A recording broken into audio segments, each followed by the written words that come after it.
How do you define and measure success in what you do? I guess success for me would be in the broad picture, making sure that people have access to healthcare at an affordable fashion. So, it doesn't help if you can go to a doctor, if there's a doctor who can help you or a medication that can help you, but you can't afford it. Or, I had this scenario where I had a really horrible injury and there was a procedure that could help me. I had a catastrophic climbing accident, and there was a procedure that could help me, but my insurance didn't want to cover it.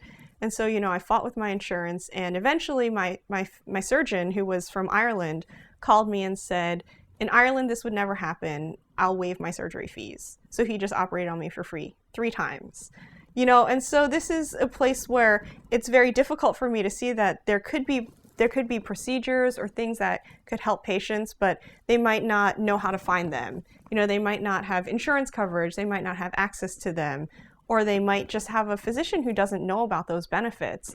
And so to me, success is matching patients with the right procedures and making sure that they could be covered somehow. Sort of in the global sense. In the smaller sense, it's again around patient access and making sure that there's public policies in place that can ensure access. There's public policies in place that facilitate and remind people that this isn't just a big money-making scheme. There is a patient at the end of the game, and their healthcare is what's important. And again, I was at this other talk with the former director of the Congressional Budget Office, and he was saying that a lot of public policies, how do you know you have a good policy? Well, Congress knows you have a good policy if the Congressional Budget Office scores it as a cost saver. It may actually be a horrible policy, but in the fiscal environment that we're in, if Congressional Budget Office says it's going to save you money, everyone is happy.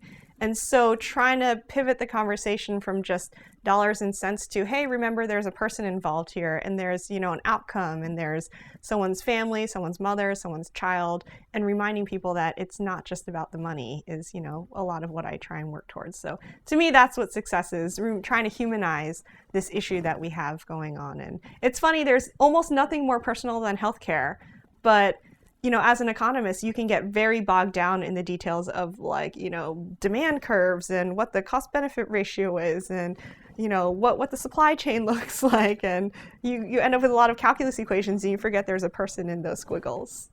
So.